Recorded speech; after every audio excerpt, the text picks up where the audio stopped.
जय हिंद दोस्तों। पिछले 2-3 दिनों में जितने मैसेज और जितने कॉल आए हैं शायद मैंने इतना पहले कभी फील नहीं करा है। आपकी कॉल काफ़ी ज़्यादा आ रहा है, मैसेज काफ़ी ज़्यादा आया है। कॉल तो मैं अटेंड नहीं कर पाया किसी का, सॉरी उसके लिए, क्योंकि मेरे पे कॉल नहीं अटेंड कर पा रहा हूँ मैं। आप मैसेज करिए, मैं मैसेज के रिस्पॉन्स आपको दे सकता हूँ। और आपके जितने भी मैसेज थे जो ज़रूरी मैसेज मुझे लगे तो मैंने सबको देखा, सबको समझा और फिर अब मैं एक डिटेल वीडियो आपके लिए लेके आ रहा हूँ। सबसे जो कॉमन डाउट है वो दिल्ली पुलिस की ज्वाइनिंग को लेकर है। अभी 1 जुलाई से आपकी ज्वाइनिंग है, तो उसमें काफ़ी लड़के ऐसे हैं जिनने अपना अटेस्टेशन फॉर्म में एफआईआर के बारे में मेंशन नहीं करा हुआ है और उनके ऊपर एफआईआर थी। अब बोल रहे हैं अब क्या होगा। कुछ लोग ऐसे हैं कि यार हमारे ने एफआईआर तो मेंशन कर दी लेकिन अब हमको बुला नहीं रहे हैं, अब क्या होगा। दूसरे लोग वही हैं जो सीआईएसएफ में कांस्टेबल थे और उनकी ज्वाइनिंग नहीं हुई और अभी काफ़ी टाइम से हो गए, 6-7 महीने हो गए। अब उनको ये है कि यार हमारी ज्वाइनिंग होगी नहीं होगी, अब होगी कब होगी और नहीं होगी तो हम क्या कर सकते हैं। अभी तीसरे लोग जो हैं जो अभी 17 जून से अभी इनकी ज्वाइनिंग मतलब आने के आज से जिनकी ज्वाइनिंग हो चुकी है सीआईएसएफ में सब इंस्पेक्टर की। लेकिन कुछ लड़के ऐसे, एक असम से एक लड़के का फ़ोन आया हुआ था, एक एमपी का एक लड़का परेशान है, उनके ऊपर एफआईआर है।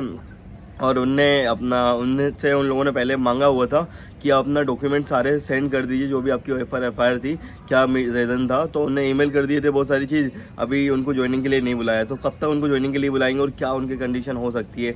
उसके अलावा 1-2 लड़के ऐसे हैं जो दिल्ली पुलिस में सब इंस्पेक्टर थे, उनकी अभी ज्वाइनिंग नहीं हुई है। उनका कोई वही एक केस का रिलेटेड मैटर था, अभी उनकी ज्वाइनिंग का चल रहा है, तो कब तक उनकी ज्वाइनिंग होगी।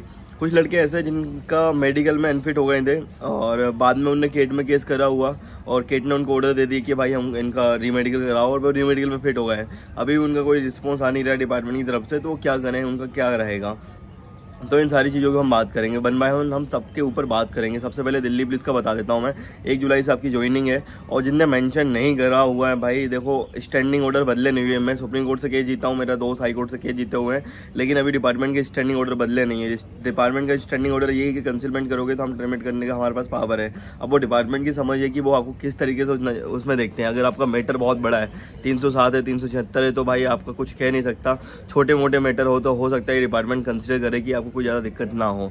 दूसरी बात, अब बाकी इसमें कुछ भी हो सकता है, यू नेवर नो अब क्या होने वाला है। दूसरी बात, जिनने मेंशन करा हुआ है और अभी उनकी स्क्रीनिंग कमेटी बैठी हुई है आपकी फाइल हेडक्वार्टर में, और आपको जल्द से जल्द आपका मैटर क्लियर होगा। पिछले 3-4 महीनों से ये सब चल रहा है, तो ये मान के चलिए कि आपका एक दूसरा बैच ही बनने वाला है। इस बैच में आपकी ट्रेनिंग नहीं हो रही है, दूसरे बैच में आपकी ट्रेनिंग होगी, तो जल्द से जल्द आपका मैटर क्लियर होगा। मेरा दोस्त का भी उसमें है, तो उसका भी पता करा था मैंने, तो यही सब चल रहा है। तो हो सकता है आपको बुला लिया जाए, जल्द से जल्द बुला लिया जाए। बाकी हो सकता है थोड़ा और टाइम लगे, तो आप इसके लिए परेशान नहीं होइए। बाकी आप अपनी तैयारी करिए। सीपो डबल से आ गया, सीजीएल का एग्ज़ाम है, तो आप अच्छे एग्ज़ाम है, इन पर फोकस करिए, क्योंकि एट लास्ट मैं बता रहा हूँ कि आप जितना अच्छा करोगे लाइफ में उतना बेहतर रहेगा। दूसरी बात, हम बात करेंगे सीआईएसएफ में जो लड़के हैं जिनकी अभी 6-7 महीने से ज्वाइनिंग नहीं हुई और जिनके ऊपर छोटी मोटी धाराएं थी और अभी तक उनका केस चल रहा है, मैटर चल रहा है, तो क्या होने वाला है उनका। भाई अभी काफ़ी लोग बोल रहे हैं केट में केस कर दें, तो आप कर सकते हो, केट में केस कर सकते हो, जिससे आपकी प्रोसेस थोड़ी और फास्ट हो जाए, क्योंकि काफ़ी टाइम लगा लिए स्क्रीनिंग कमेटी को। इतना क्या टाइम लगाना जब आपने अपना ऑलरेडी केस की डिटेल दे दी कि भाई मेरे ऊपर 306 का केस था, 323 का केस था, केस ख़त्म हो चुका है, मैं एक्यूटल हूँ, और मैंने बता भी दिया डिपार्टमेंट को अब मेरे को ज्वाइन कराइए। तो इसमें कोई बहुत रॉकेट एंड फास्ट कुछ काम है नहीं उसका। आप डायरेक्टली जाइए, उसको चीज़ें देख सकते हो कि हाँ यार चलो ठीक है, मैटर छोटा मोटा मैटर था, केस खत्म हो गया, चलो ज्वाइन करा दे इस लड़के को। 8 महीने में क्या स्क्रीनिंग कमेटी, तो आप ऑब्वियसली केट पे केस कर सकते हो। अगर आपको वकील की डिटेल चाहिए तो मैं अपने वकील को ही रिकमेंड करूँगा, क्योंकि उन्होंने मेरा पहली हियरिंग में मेरा हाई कोर्ट से केस ख़त्म करा हुआ है और बहुत जल्द मेरा सुप्रीम कोर्ट से केस ख़त्म करा हुआ कुछ महीनों के अंदर।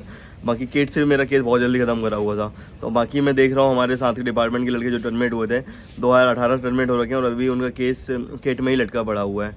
तो और जो हमारे साथ में भी टर्मिनेट हुए थे 2-2 साल हो गए उनको, अभी वो केस में ही फंसे हुए हैं। तो मैं अपना वकील को बहुत ज़्यादा सही मानता हूँ इस मामले में। उन्होंने बहुत अच्छे से हमारा केस देखा, बहुत अच्छे से केस हैंडल करा और बहुत जल्द से जल्द केस ख़त्म करा हुआ है। तो आप उनके साथ जा सकते हो, उनका ईमेल मैं आपको कमेंट में पिन कर दूँगा। बाकी अगर उनका कॉन्टैक्ट नंबर आप मेरे से ले सकते हो, आप मैसेज कर दो। अगर आपको बहुत अर्जेंसी लगेगी तो मैं बिल्कुल उनका कॉन्टैक्ट नंबर भी आपके साथ शेयर कर दूँगा। बाकी ईमेल आपके साथ आपको कमेंट में ड्रॉप कर दूँगा।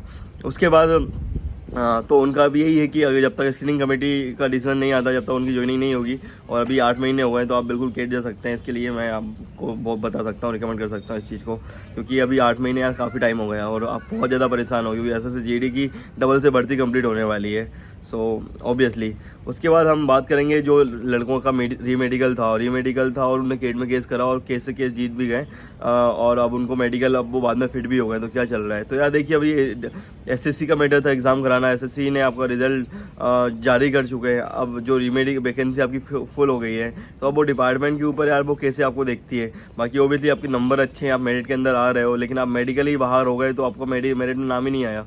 तो अब वो डिपार्टमेंट कंसिडर करेगा क्या करना है इस बच्चे का, क्या नहीं करना है।